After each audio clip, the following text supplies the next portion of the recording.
للہ وکفا وسلام علی عبادہ الذین اصطفیٰ اما بعد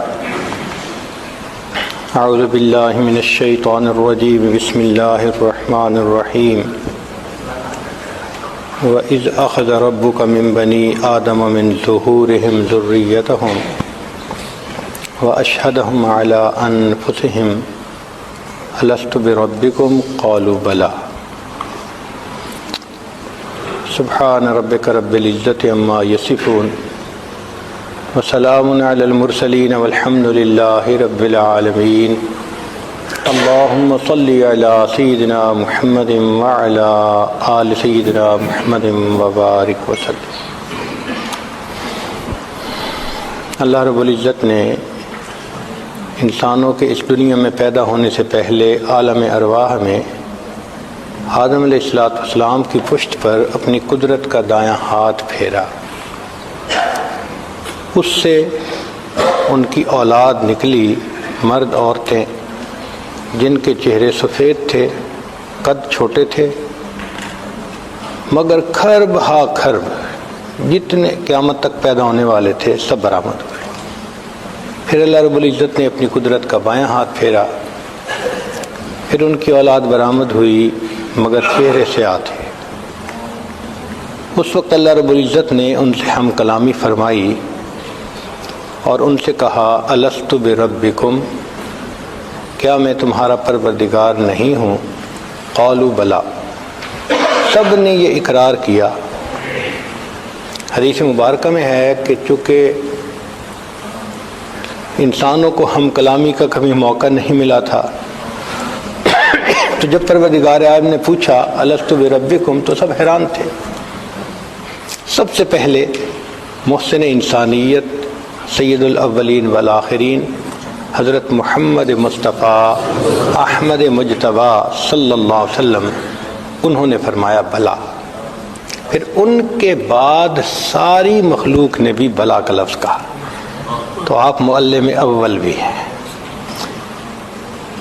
اب اس موقع پر کلمہ عیانا، اللہ رب العزت نے ان پر تجلی بھی فرمائی، سب کو اپنا دیدار عطا کیا اور سب سے ہم کلامی بھی فرمائی۔ یہ ہم کلامی اور پھر دیدار یہ محبت کی بنیاد ہوتے ہیں۔ شریعت کا حسن دیکھیے کہ شریعت نے کہا کہ اگر کسی وقت عورت کو پردے کے پیچھے غیر محرم عورت سے بات کرنی پڑے، فرمایا تخضعن بالقول فلا تخضعن بالقول، اے نبی اسلام کی بیوی ہو، آواز میں لوچ نہ ہو، نرمی نہ ہو، سختی ہو، سنجیدگی ہو۔ اس لیے کہ سنجیدگی سے بات کریں گی تو دوسرے نے دو باتیں کرنی ہوگی تو ایک ہی کرے گا، بات سے بات نہیں بڑھے گی۔ جب آواز میں نرمی آ جاتی ہے پھر بات سے بات بڑھتی ہے۔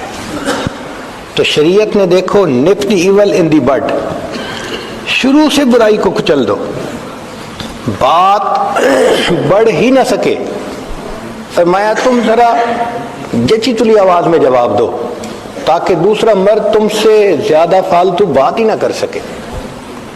اس لیے کہ کلام جب ہوتا ہے تو یہ ابتدا ہوتی ہے، تو اصول یہ ہے کہ بات سے بات بڑھتی ہے، تو شریعت نے منع کر دیا۔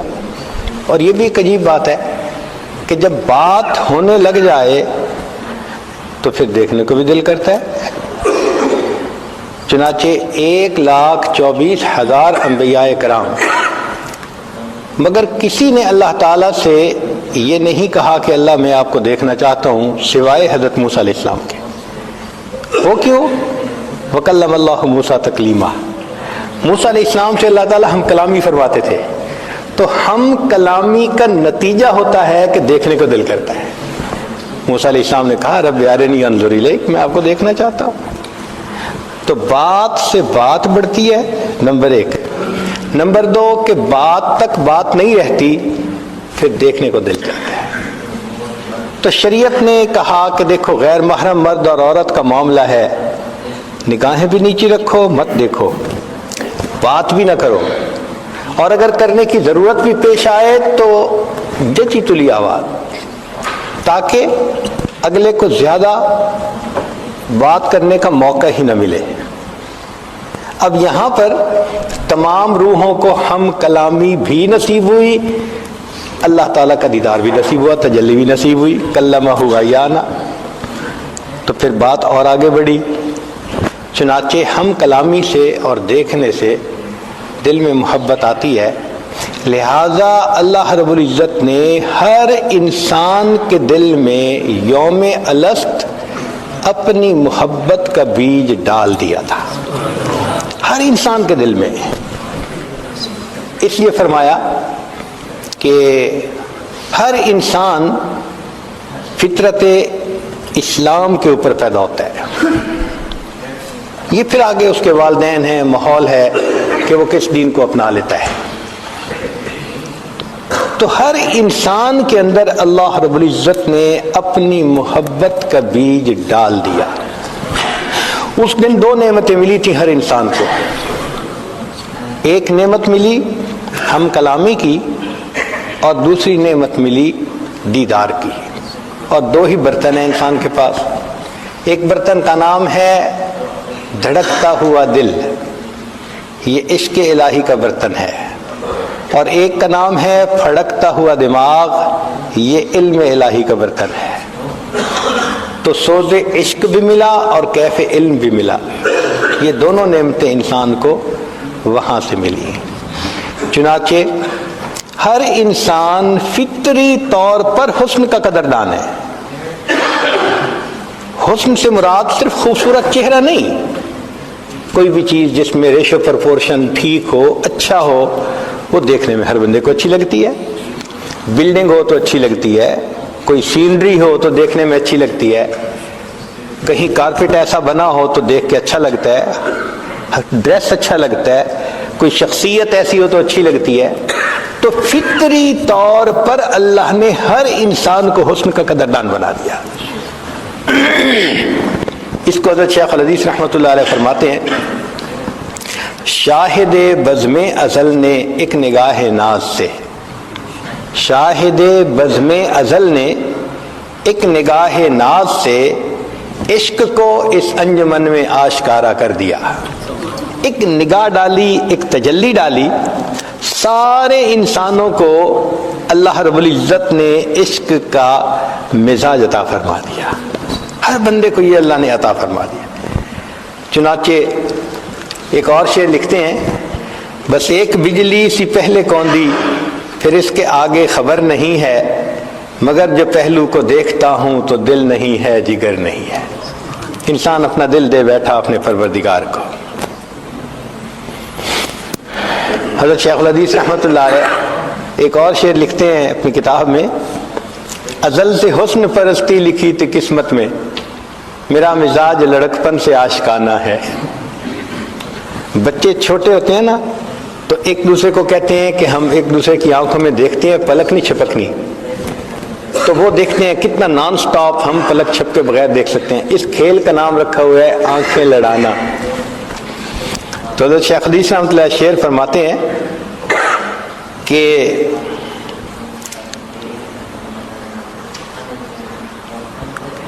میری طفلی میں شان عشق بازی آشکارا تھی، یعنی بچپن میں ہی میری طفلی میں شان عشق بازی آشکارا تھی، اگر بچپن میں کھیلا کھیل تو آنکھیں لڑانے کا، کہ بچپن میں ہی آنکھیں لڑانے کا کھیل دیکھا۔ کہیں کونوں مقام میں جو نہ رکھی جا سکی اے دل، غضب دیکھا وہ چنگاری میری مٹی میں شامل کی۔ انسان کو جو فضیلت ملی وہ اس سوز عشق کی وجہ ملی۔ آپ غور فرمائیے کہ فرشتوں میں عبادت کی صلاحیت ہے، مگر عشق الہی کی پڑیا ان کے پاس نہیں ہے، یہ فقط انسان کو حاصل ہے۔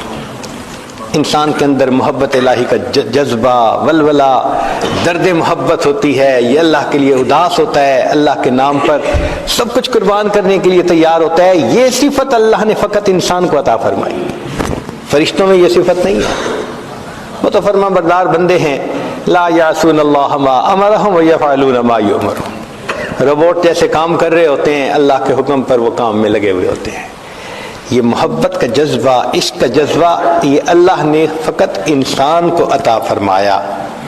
چنانچہ یہ محبت ایک وجدانی کیفیت ہے. ہر انسان کو اپنی زندگی میں عشق سے واسطہ پڑتا ہے. ہر انسان کو اپنی زندگی میں عشق سے واسطہ پڑتا ہے. یہ الگ بات ہے خالق کا ہو یا مخلوق کا ہو. خالق کے عشق سے مراد وہ تمام محبتیں جو شریعت کے مطابق ہیں. اللہ کی محبت، نبی علیہ السلام کی محبت، صحابہ کی، اولیاء کی، ماں باپ، میاں بیوی، یہ تمام محبتیں جو شریعت میں جائز ہیں ان کو اللہ کی محبت کہتے ہیں. اور جو دائرہ شریعت سے ہٹ کر ہیں، نفسانی، شیطانی، شہوانی، ان کو مخلوق کی محبت کہتے ہیں. تو واسطہ تو ہر بندے کو پڑتا ہے. دل بحر محبت ہے، محبت یہ کرے گا، لاکھ اس کو بچا تو یہ کسی پر تو مرے گا. پتھر سے ہو، خدا سے ہو یا پھر کسی سے ہو، آتا نہیں ہے چین محبت کیے بغیر. اس کی مثال یوں سمجھ لیجئے کہ یا تو کمرے کے اندر روشنی ہوگی، اگر روشنی نہ ہوئی تو اندھیرا ضرور ہوگا.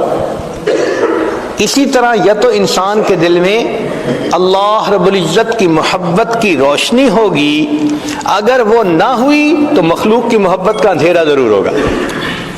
کوئی بندہ یہ نہیں کہہ سکتا کہ میرے دل میں تو کسی کا عشق ہے ہی نہیں.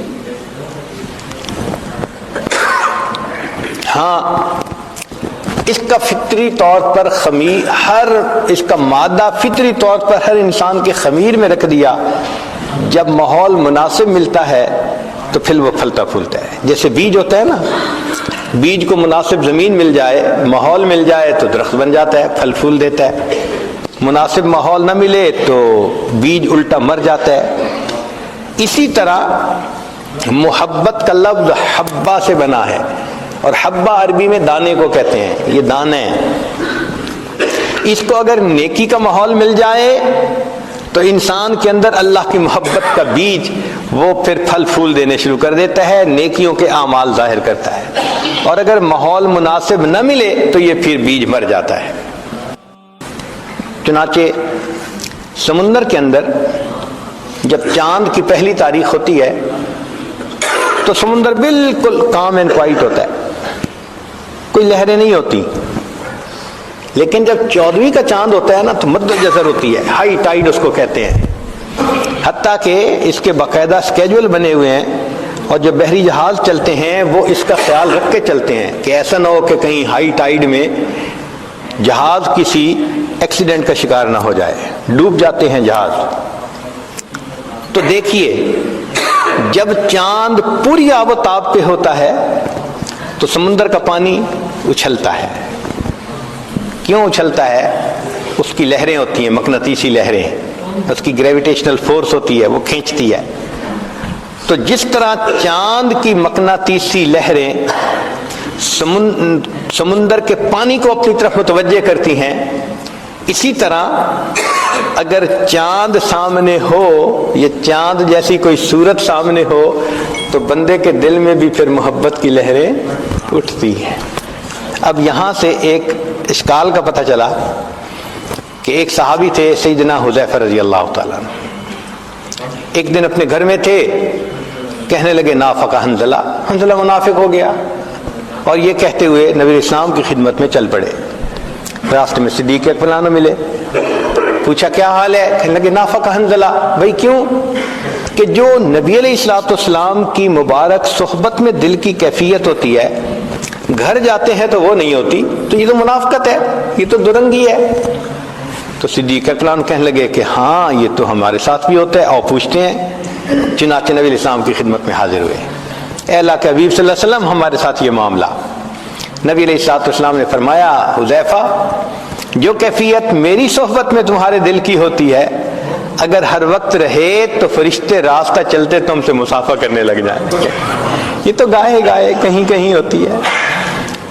تو یہاں تک تو بات سمجھ آ گئی.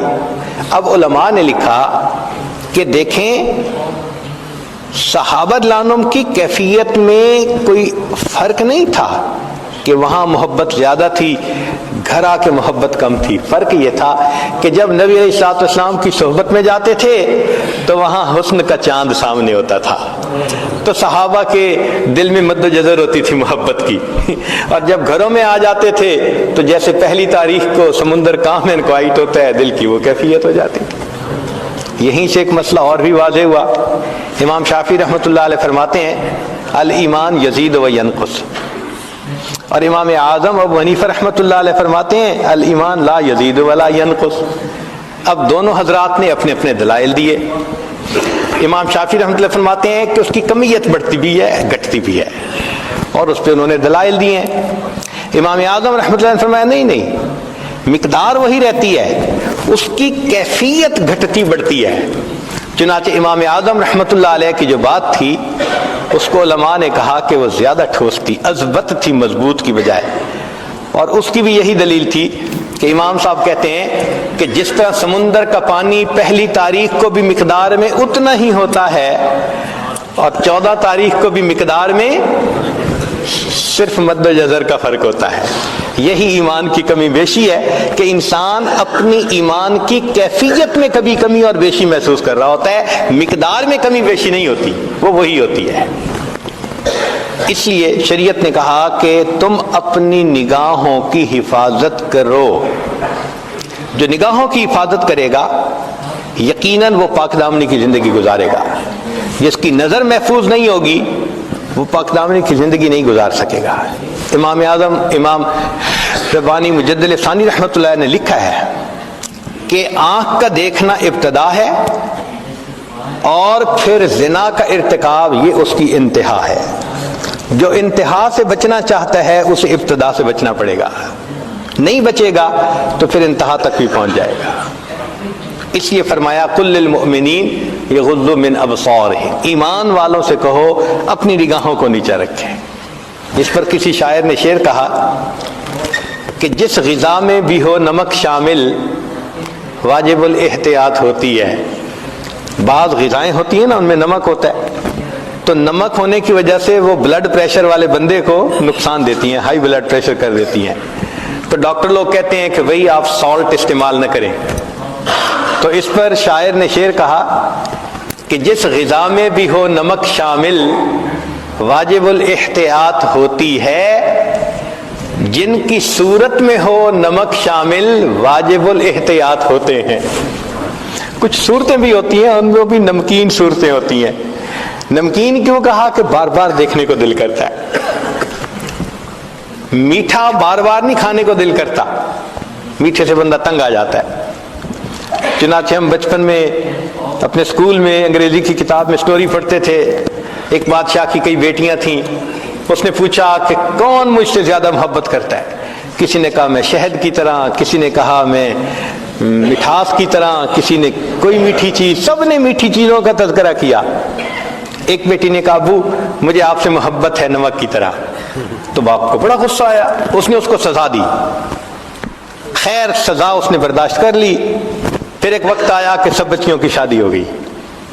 اب جب شادی ہو گئی تو ایک دن بادشاہ اپنی اس بیٹی کے گھر آیا جس سے اس کو کہا تھا کہ مجھے آپ سے نمک کی طرح محبت ہے۔ تو خیر بچی نے اپنے باپ کے لیے بہت درجنوں کھانے بنائے، سب میٹھے۔ خیر ایک وقت تو اس نے کھا لیے کھانے، جب دوسری دفعہ پھر میٹھا، وہ تنگ آ گیا، کہنے لگا بیٹی ہر وقت تو میٹھا نہیں کھایا جاتا، نمک کھانے کو دل کرتا ہے۔ کہنے لگے ابا جان میں نے کیا کہا تھا؟ ساری عمر نمکین کھانا کھاتے رہیں گے تنگ نہیں ہوں گے، میٹھے سے تنگ ہو جائیں گے، نمک سے تنگ نہیں ہوں گے۔ تو نمکین چیز کو بار بار کھانے کو دل کرتا ہے۔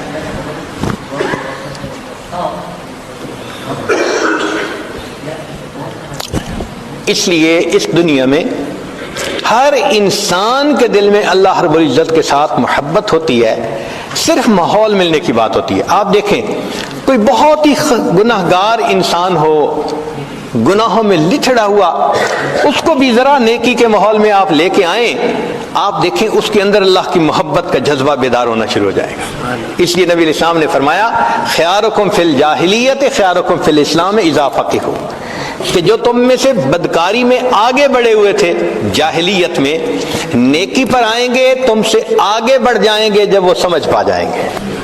تو جذبہ تو اندر ہوتا ہے نا بندے کے، تو یہ محبت کا جذبہ اللہ رب العزت نے ہر بندے کے دل میں رکھا، صرف اس کو مناسب ماحول ملنے کی ضرورت ہوتی ہے۔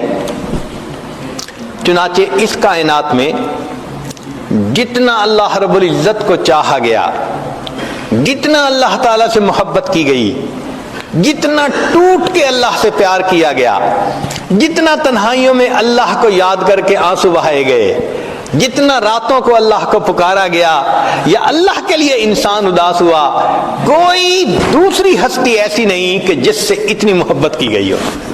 یہ فقط اللہ کی شان ہے۔ ہم ہوئے، تم ہوئے کہ میر ہوئے، اس کی زلفوں کے سب اسیر ہوئے، سب اللہ کے چاہنے والے ہیں۔ ندان نما گل خنداں چ رنگ بو دارد کہ مرغ ہر چمنے گفتگوے او دارد۔ میں نہیں جانتا کہ اس مسکرانے والے پھول کی رنگ اور خوشبو کیسی ہے کہ باغ کے ہر پرندے کو میں نے اسی پھول کی گفتگو کرتے ہوئے سنا ہے۔ تو اللہ رب العزت کا بھی یہی معاملہ، جتنے آپ سب حضرات یہاں آئے بیٹھے ہیں، اللہ کی محبت آپ کو کھینچ کے لائی ہے۔ ہر بندے کے دل میں ہوتی تو ہے نا، ہاں کم یا زیادہ یہ الگ چیز ہے۔ اب دیکھیے پانی، اگر آپ گرمی کے موسم میں ٹیپ واٹر کو لیں، آپ کہیں گے جی ٹھنڈا پانی ہے، مجھے گرم چاہیے۔ اب عام حالات میں برف کے بغیر تھا تو اس کو گرم کہا، پھر ایک وہ بھی پانی گرم ہوتا ہے جس سے ہاتھ دھلواتے ہیں، نیم گرم، اور ایک چائے کے لیے بھی کھولتا ہوا پانی گرم۔ تو تینوں کے لیے لفظ تو گرم کا استعمال ہوا، مگر ایک کم گرم تھا، ایک درمیانہ گرم تھا، ایک زیادہ گرم تھا۔ اسی طرح محبت ہر ایمان والے کے دل میں اللہ کی ہوتی ہے۔ جس نے بھی کلمہ پڑھا اس کے دل میں اللہ کی محبت موجود ہے۔ بس اتنا فرق ہے کہ کسی کے دل میں ذرا کم ہوتی ہے، کسی کے دل میں درمیانی ہوتی ہے، اور کسی کے دل میں بہت گرم ہوتی ہے، ٹھاٹھے مار رہی ہوتی ہے۔ یہیں سے فرق پڑ جاتا ہے۔ اور ان محفلوں میں، مسجدوں میں آ کے ہم نے اسی محبت کو اور بڑھانا ہوتا ہے، تاکہ ایک جذبہ محبت کا دل میں آ جائے اور انسان کے لیے پھر اللہ رب العزت کی عبادت کرنی آسان ہو جائے۔ اگر یہ محبت الہی انسان کے دل میں نہ ہو تو پھر انسان کی قیمت ہی کیا ہے؟ چنانچہ فرمایا کچھ اور ہی نظر آتا ہے کاروبار جہاں، نگاہ شوق اگر ہو شریک بے نائی، نگاہ شوق میسر نہیں اگر تجھ کو، تیرا وجود ہے قلب و نظر کی رسوائی۔ اگر انسان کے اندر عشق والی نظر ہی نہیں تو پھر اس کے اندر ہے کیا؟ پھر اس کو دوسرے جانداروں پر فضیلت کس لحاظ سے ہے؟ اسی لیے تو ہے کہ یہ اللہ رب العزت سے محبت کرتا ہے، اللہ رب العزت کے اوپر اپنی جان دیتا ہے۔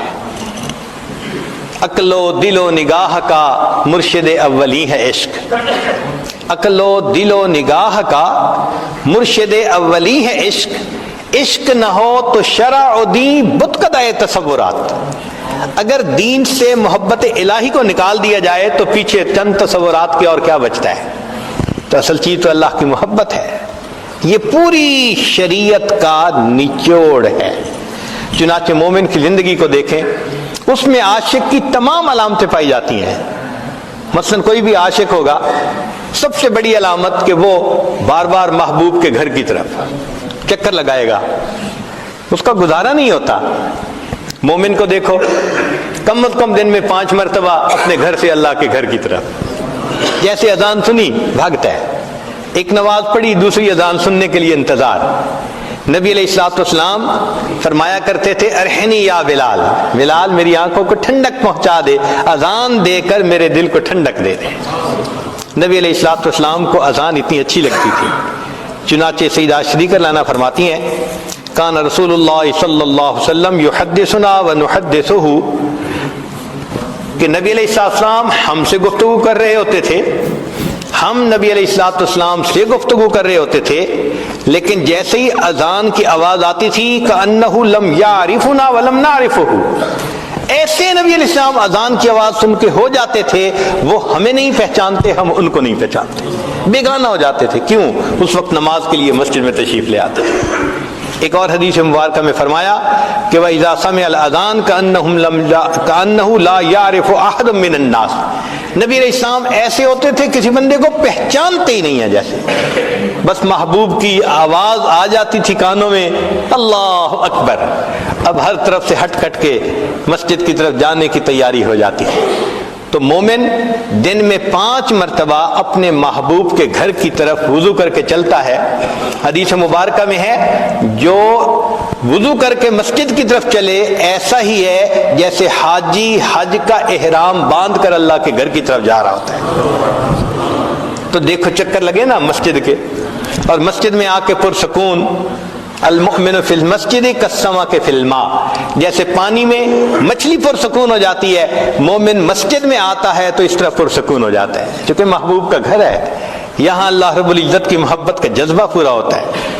ہمارے اکابر نماز کو حاکم وقت کی بیگار سمجھ کے نہیں پڑھتے تھے. ہمارے اکابر نماز کو حاکم وقت کی بیگار سمجھ کے نہیں پڑھتے تھے، بلکہ سبب لقائے یار سمجھ کے پڑھا کرتے تھے. تو اللہ سے ملاقات کا ذریعہ ہے. آج جن کو تعلق ہوتا ہے تھوڑی دیر بعد فون، پھر فون ہٹتا ہے، کچھ کام کیا نہ کیا دوبارہ پھر فون، یہ بار بار فون. کبھی فون کو دیکھ رہے ہوتے ہیں میسج آیا کہ نہیں آیا، کوئی مسڈ کال آئی کہ نہیں آئی. تو جس طرح محبوب کے فون کا انتظار ہوتا ہے، مومن کو اللہ رب العزت کے گھر پہنچنے کے لیے اذان سننے کا ایسے انتظار ہوا کرتا ہے. ایک نماز پڑھتا ہے، دوسری نماز کا انتظار شروع ہو جاتا ہے، تیسری نماز کا انتظار. اور جب نماز پڑھتا ہے تو وہ تو پھر محبوب سے ہم کلامی اور ملاقات، محبوب کا دیدار ہوتا ہے. اس لیے نماز میں فرمایا ان تعبد اللہ کأنک تراہ فإن لم تکن تراہ فإنہ یراک، کہ اول تو نماز ایسے پڑھو جیسے تم اللہ کو دیکھتے ہو. یہ کیفیت حاصل نہیں تو کم سے کم ایسے پڑھو جیسے وہ تمہیں دیکھ رہا ہے. تو بھئی محبوب کے سامنے تو ہے نا. تو دن میں 5 دفعہ مشق کروائی کہ جیسے محبوب کے سامنے ہم محبوب کو دیکھ رہے ہیں، محبوب ہمیں دیکھ رہے ہیں. 5 مرتبہ اس مشق کو کر کے بھی انسان کا دل نہیں بھرتا. دل چاہتا ہے کہ اور زیادہ کے لیے پھر وہ نفلوں کو بہانہ بنا لیتے ہیں. چنانچہ کبھی تحیت الوضو، تحیت المسجد، کبھی اشراق، کبھی صلاۃ الضحیٰ، کبھی اوابین، کبھی تہجد. یہ تمام نوافل اصل میں محبت کے اس جذبے کو پورا کرنے کا ذریعہ ہوتے ہیں. ہم لوگ نوافل پڑھتے ہیں ثواب کی وجہ سے، بھئی اشراق پڑھ لو 1 حج 1 عمرے کا ثواب ملے گا، تو ہم تو ثواب کی خاطر پڑھتے ہیں. لیکن جو اللہ والے ہوتے ہیں وہ صرف ثواب کو سامنے نہیں رکھتے، وہ تو اللہ کی محبت میں ڈوب کے اس کی عبادت کر رہے ہوتے ہیں. کسی نے کیا اچھی بات کہی، بندگی سے ہمیں تو مطلب ہے، بندگی سے ہمیں تو مطلب ہے، ہم ثواب و عذاب کیا جانے، کس میں کتنا ثواب ملتا ہے، عشق والے حساب کیا جانے. محبت والوں کو کیا پتا کیا ثواب کتنا ہوتا ہے، وہ تو اللہ کی محبت میں پڑھ رہے ہوتے ہیں. حضرت شیخ عبد الواحد رحمۃ اللہ علیہ کے سامنے تذکرہ ہوا کہ جنت میں نماز نہیں ہوگی. وہ رونے لگ گئے. حضرت رو کیوں رہے ہیں؟ فرمانے لگے اگر جنت میں نماز نہیں ہوگی تو مزہ ہی کیا آئے گا. کتنا مزہ آتا ہوگا کہ فرماتے ہیں کہ جنت میں نماز نہیں ہوگی تو جنت میں مزہ ہی کیا آئے گا. مفتی حسن گنگوئی رحمۃ اللہ علیہ لمبا سجدہ کرتے تھے. کسی نے کہا کہ حضرت اتنا لمبا سجدہ؟ مان لگے جب میں سجدہ کرتا ہوں میری کیفیت ایسی ہوتی ہے، میں نے اپنے آقا کے قدموں پہ سر رکھ دیا، میرا سر اٹھانے کو دل نہیں چاہتا.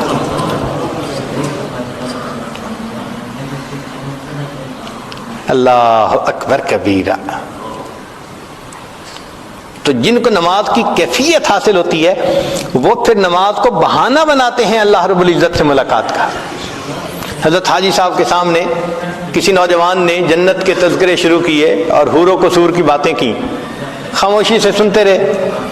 جب سب باتیں سن لی تو آخر پہ فرمانے لگے اگر قیامت کے دن مجھ پر اللہ کا فضل ہو گیا تو میں تو عرض کروں گا اللہ مجھے اپنے عرش کے نیچے مصلی کی جگہ عطا فرما دی، مصلی کی جگہ عطا فرما دی. نماز میں ایسا مزہ ملتا ہے ان لوگوں کو، اللہ اکبر کبیرہ۔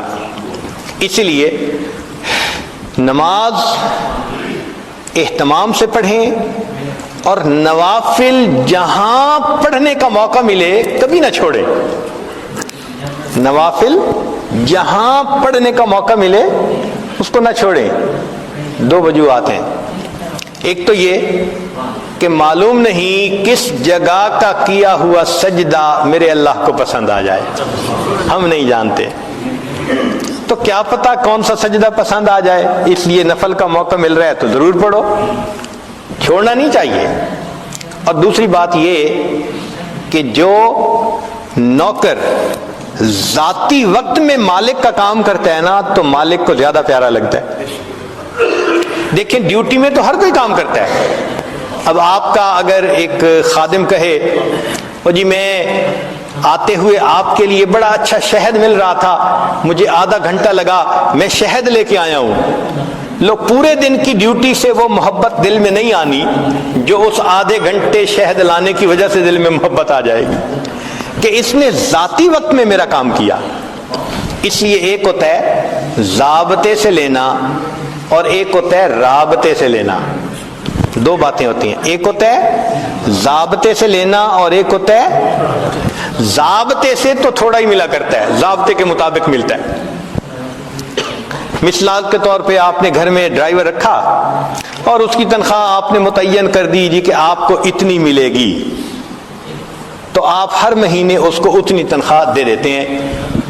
ایک دن آپ نے دیکھا کہ وہ ڈرائیور بڑا پریشان، تو آپ پوچھتے ہیں کیا ہوا؟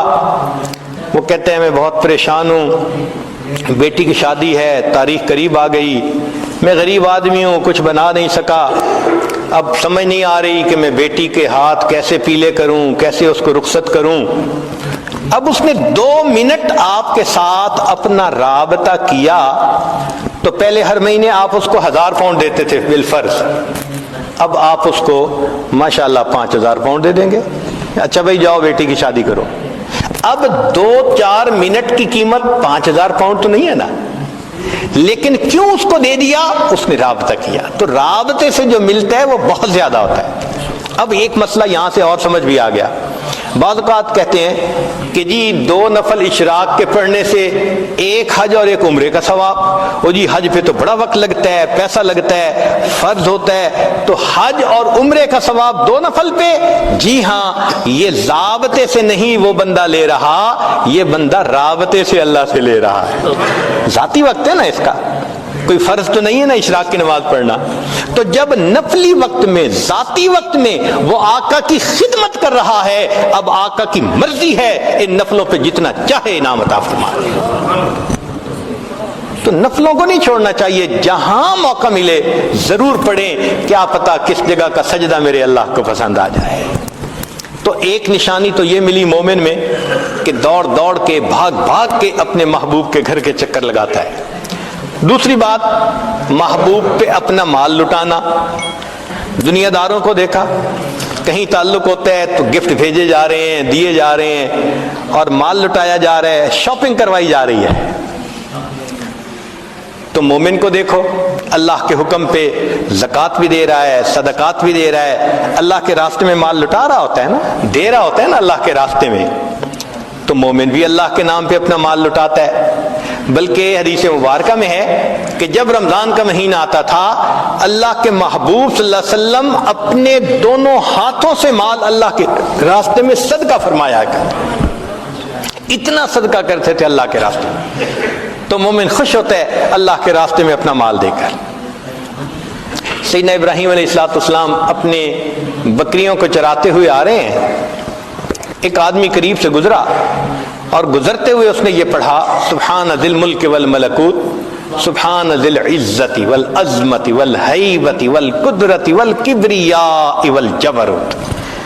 جب اس نے اللہ کی تعریف اتنے اچھے الفاظ سے کی، ابراہیم علیہ السلام کا دل مچل گیا۔ دل نے کہا ایک مرتبہ پھر اپنے محبوب کی بات سنو، اے بھائی ذرا یہ الفاظ پھر کہہ دے۔ اس نے کہا جس کے بدلے کیا دیں گے؟ اچھا بھئی آدھا بکریاں کا ریوڑ جو ہے نا وہ آپ کا ہو گیا، یہ الفاظ کہہ دیجئے۔ اس نے پھر کہہ دیے۔ اب جب دوبارہ یہ تعریف سنی تو دل پھر مچل اٹھا، دل نے کہا کہ پھر سنے، بھائی ایک مرتبہ اور کہہ دیجئے۔ بھائی اب کیا دیں گے؟ بھائی بقیہ آدھا ریوڑ بھی آپ کا ہو گیا۔ اس نے پھر یہ کلمات پڑھے۔ جب پھر کلمات پڑھے تو دل نے کہا ہوتی رہے ثنا تیرے حسن و جمال کی، اے محبوب تیرے حسن کی یہ باتیں کرتا رہے، عظمت کی بات کرتا رہے، میں سنتا رہوں۔ اے بھائی ایک مرتبہ اور کہہ دو۔ اس نے کہا اب تو بکریاں بھی نہیں، اب کیا دیں گے؟ فرمایا ان بکریوں کو چرانے کے لیے چرانے والے کی ضرورت ہوگی، میں تمہاری بکریاں چرا دیا کروں گا، تم یہ الفاظ کہہ دو۔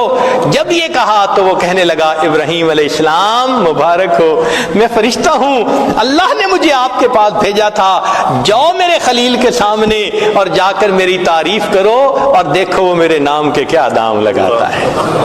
جن کے دل میں اللہ کی محبت ہوتی ہے وہ اپنے آپ کو قربان کرنے کے لیے تیار ہو جاتے ہیں۔ تو یہ صفت بھی مومن کے اندر بدرجہ اتم پائی جاتی ہے۔ تیسرا ہوتا ہے بھوکا پیاسا رہنا، کہ واقعی محبوب کو منانے کے لیے کئی مرتبہ انسان کھانا پینا چھوڑ دیتا ہے۔ ہم گھروں میں دیکھتے ہیں خامن ناراض ہو بیوی کھانا چھوڑ دیتی ہے، گھروں میں دیکھا ہے، کہتی ہے نہیں میں اس وقت تک کچھ نہیں کھاؤں گی جب تک آپ راضی نہیں ہوں گے۔ اسی طرح مومن بھی اپنے رب کو منانے کے لیے رمضان کے مہینے میں کیا ہوتا ہے؟ پورا مہینہ دن کے اوقات میں کھانا پینا مومن اللہ کو منانے کی خاطر چھوڑ دیتا ہے۔ آگے پیچھے دیکھو تو ماشاءاللہ ایام 20 کے روزے رکھ رہا ہے، کبھی سوموار کا رکھ رہا ہے، جمعرات کا رکھ رہا ہے، اللہ کو منانے کے لیے۔ ہمارے اکابر تو روزے کی کافی کوشش کیا کرتے تھے، اہتمام کیا کرتے تھے، اہتمام کرتے تھے۔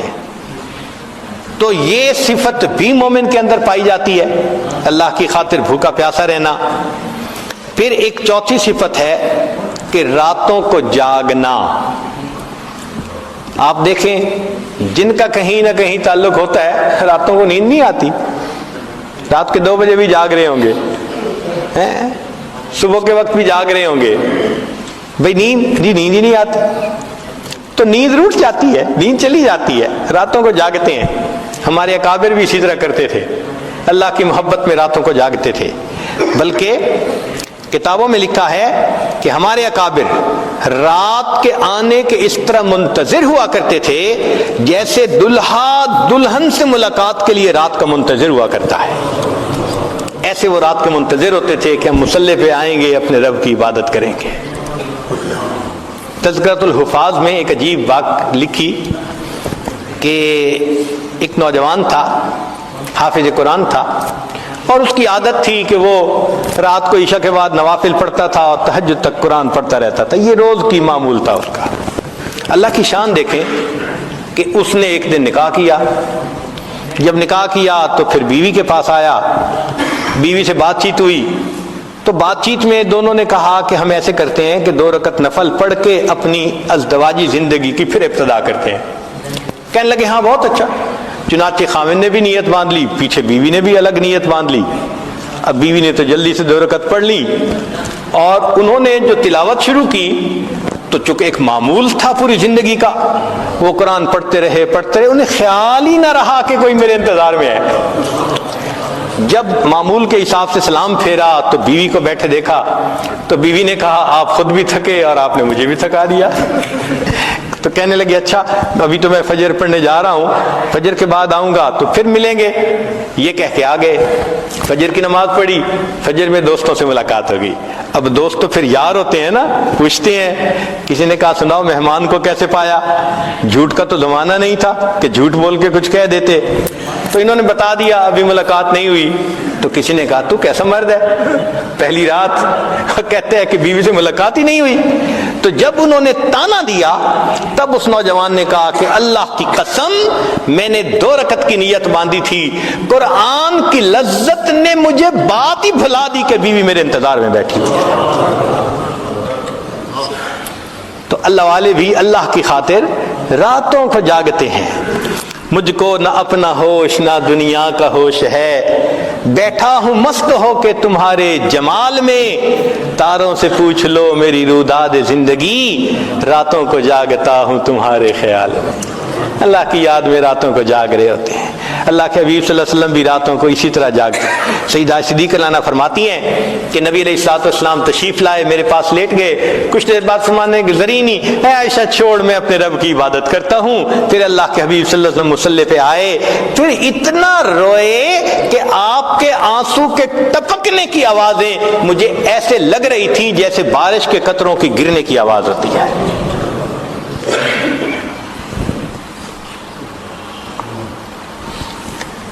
سیدنا ابن عمر رضی اللہ تعالیٰ عنہ کے گھر ایک مرتبہ نبی علیہ الصلوۃ والسلام بھی تشریف لائے اور سیدہ حفصہ رضی اللہ تعالیٰ عنہ بھی تھی، ان کی بہن عمر رضی اللہ عنہ کی بیٹی۔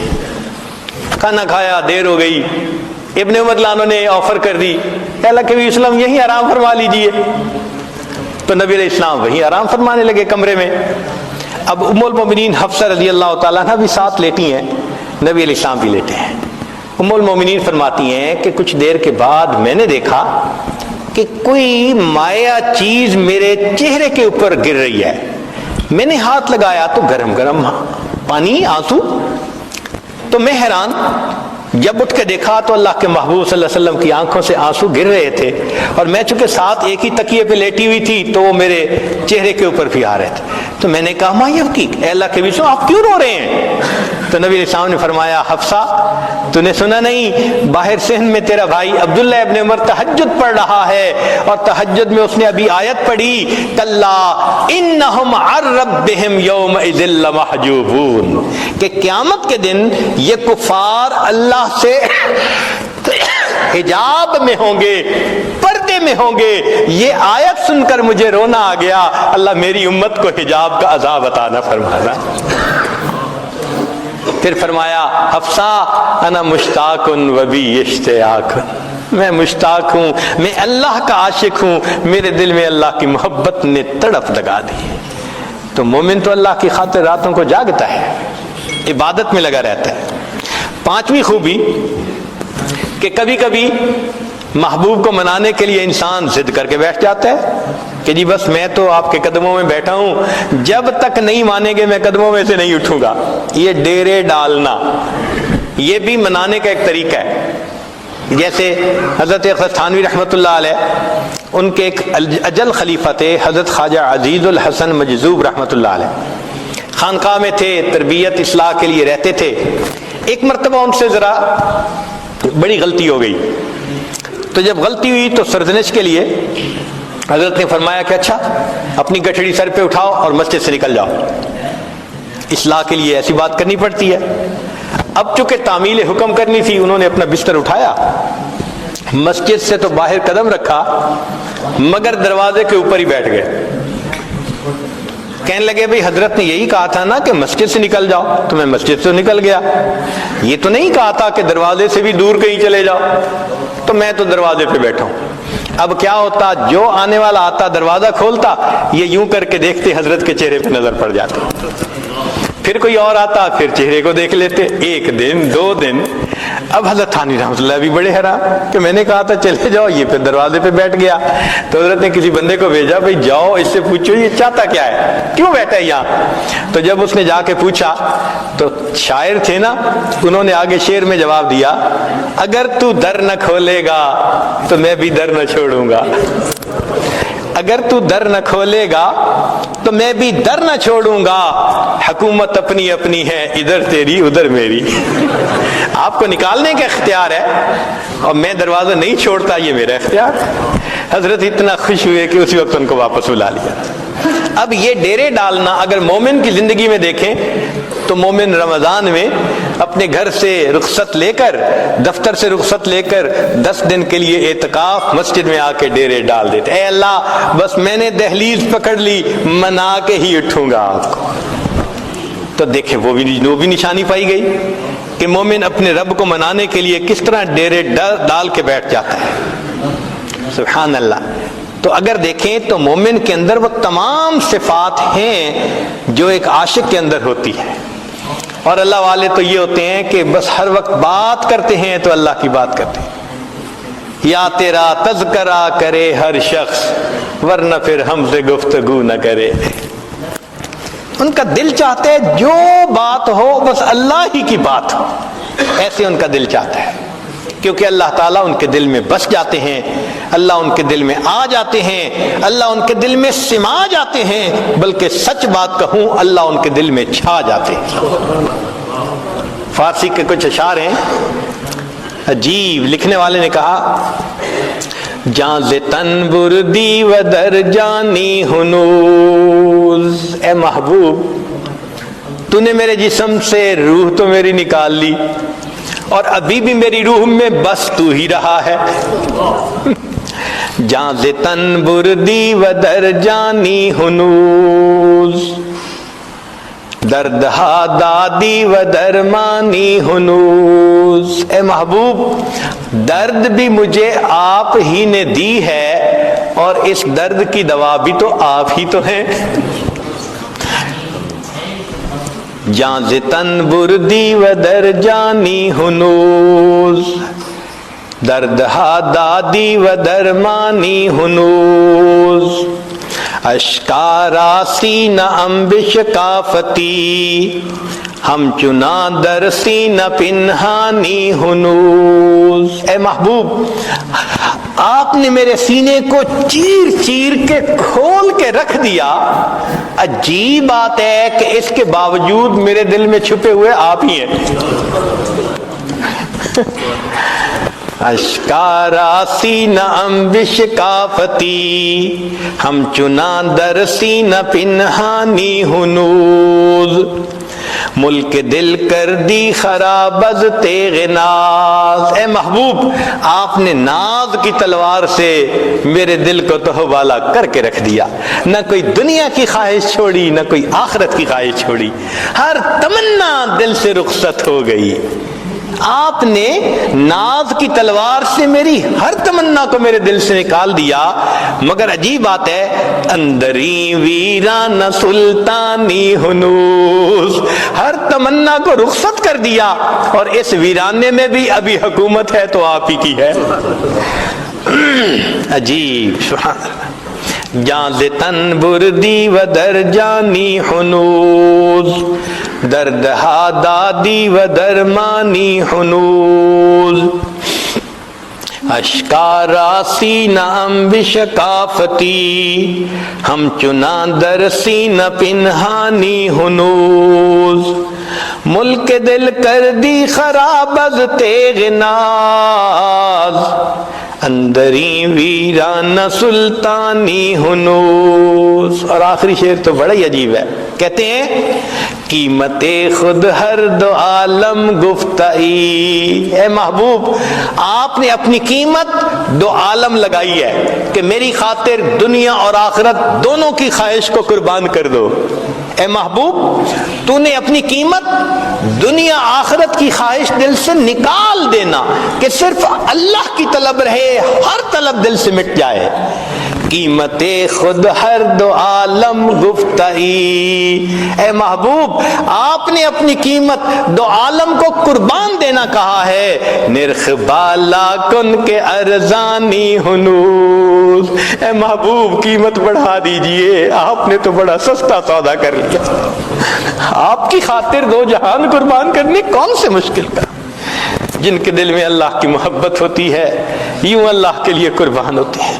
مالک ابن دینار رحمت اللہ علیہ فرماتے ہیں گرمی کا موسم، دوپہر کا وقت، شدت کی گرمی تھی، ہر بندہ سائے میں تھا، پرندے درختوں کے پتوں کے سائے میں چھپے بیٹھے تھے. مجھے کسی کام کی خاطر اپنے گھر سے نکلنا پڑ گیا. میں جیسے ہی باہر نکلا تو میں نے گلی میں ایک اپاہج کو دیکھا جس کی دونوں ٹانگیں جڑی ہوئی تھیں اور وہ سرینوں کے بل بیٹھا ایسے گھسٹ گھسٹ کے آگے جا رہا تھا.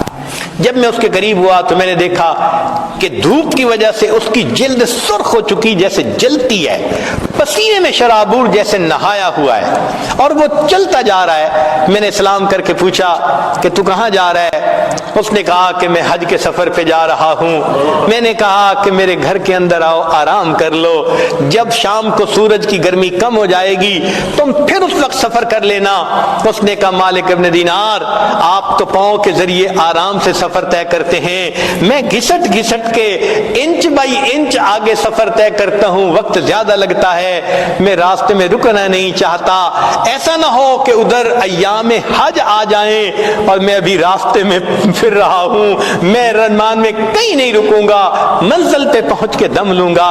میں نے کہا نوجوان میرے گھر تو آرام کر لے، میں تیرے لیے سواری کا بندوبست کر دیتا ہوں، گھوڑے کا انتظام کر دوں گا، تو گھوڑے پہ سوار ہو کے جلدی سفر کرنا، ایام حج سے پہلے پہنچ جائے گا۔ یہ بات سن کے اس نے میری طرف دیکھا، مالک ابن دینار میں تو تجھے بڑا عقل مند سمجھتا تھا، کیسی بات تو نے کر دی؟ میں نے پوچھا کیوں؟ کہنے لگا یہ بتائیں اگر کوئی غلام اپنے مالک کو ناراض کر بیٹھے اور پھر معافی کے لیے مالک کے سامنے جانے کا ارادہ کرے، بتاؤ پیدل جانا اچھا لگتا ہے یا سواریوں پہ سوار ہو کے جانا اچھا لگتا ہے؟ میں سمجھ گیا یہ عاشق ہے، ادب ہے اس کے اندر۔ چنانچہ اس نوجوان نے بات کی پرواہ نہ کی اور دھوپ میں چلتا رہا۔ اللہ کی شان، اسی سال مجھے بھی اللہ نے حج کی توفیق عطا فرما دی۔ جب پہلے دن میں نے جمرہ عقبہ کو بڑے جمرے کو کنکریاں مار لی تو اس کے وقت میں نے دیکھا لوگوں کا مجمع ہے، کچھ دیکھ رہے ہیں۔ پوچھا کون؟ کہنے لگے ایک نوجوان ہے، دعائیں مانگ رہا ہے، سب اس کی دعائیں سن رہے ہیں۔ میں نے کہا ذرا مجھے بھی راستہ دو۔ اندر دیکھا وہی نوجوان میں نے دیکھا، احرام باندھا ہوا تھا، اللہ سے دعائیں مانگ رہا تھا، اللہ سب لوگ پاؤں پہ چل کے سواریوں پہ چل کے تیرے گھر کی طرف آئے، میرے مولا میں تو گھسٹ گھسٹ کے تیرے گھر کی طرف پہنچا، میں نے تیرے گھر کا طواف بھی کیا، اللہ میدان عرفات کا وقوف بھی کیا، مزدلفہ کا وقوف کیا، اللہ اب میں نے اس شیطان کو کنکریاں مار کے اپنی نفرت کا اظہار کر دیا، میرے مولا اب قربانی کا وقت ہے۔ یہ سارے لوگ صاحب استطاعت ہیں، یہ جائیں گے جا کے جانوروں کو قربان کریں گے، اللہ تو جانتا ہے میرے پاس احرام کے سوا کچھ نہیں، اللہ میں اپنی جان آپ کے نام پہ قربان کرنا چاہتا ہوں، اللہ مجھ سے جان کا نذرانہ لے لیجئے۔ یہ کہہ کے اس نوجوان نے کلمہ پڑھا اور وہیں پر فوت ہو گیا۔ جن کے دل میں اللہ کی محبت ہوتی ہے وہ تو اللہ کے نام پہ اپنی جانیں قربان کر دیتے ہیں۔ تو یہ اللہ کی محبت ہر انسان کے دل میں ہے، مگر اس کو بڑھانے کی ضرورت ہے۔ اللہ تعالی ہمیں بھی توفیق دے تاکہ ہم اس محبت کو بڑھائیں، ہمارے لیے پھر عبادت کرنا آسان، تلاوت کرنا آسان، نیکی کرنا آسان، گناہوں سے بچنا آسان۔ اللہ کی محبت ہر چیز کو آسان کر دیتی ہے۔ قاعدہ قانون ہے ان المحب لما یحب مطیع، محب جس سے محبت کرتا ہے پھر اس کی عبادت خدمت کرنا پھر آسان ہو جاتا ہے، عبادتیں کرنی آسان ہو جائیں گی۔ اللہ تعالی ہمیں اپنی یاد والی زندگی نصیب فرمائے۔ عربی کے کچھ اشعار ہیں، سن لیجئے، پھر یہ عاجز اپنی بات کو مکمل کر دیتا ہے۔ کسی نے کیا اچھی بات کہی، فرماتے ہیں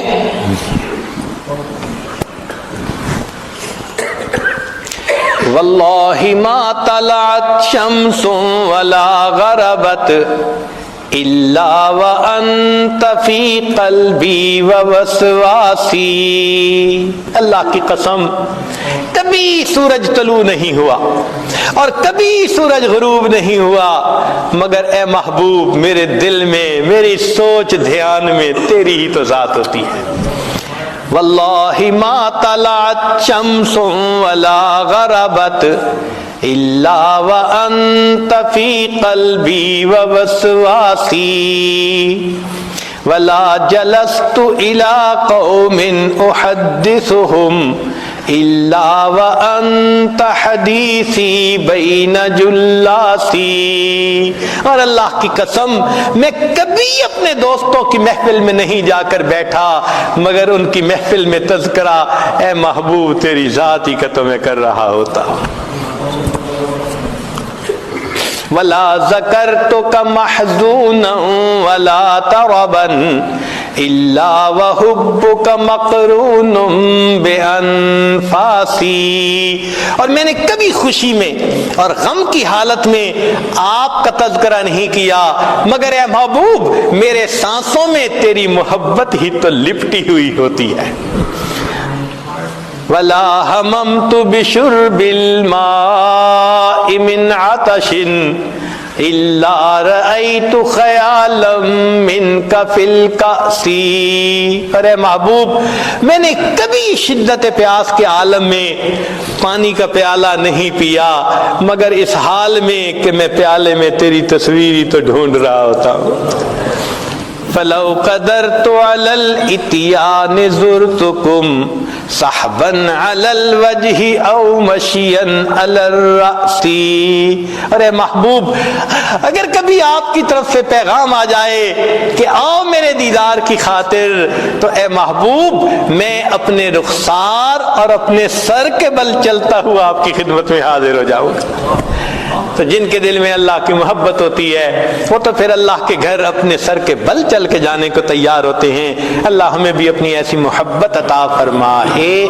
وآخر دعوانا ان الحمد للہ رب العالمین۔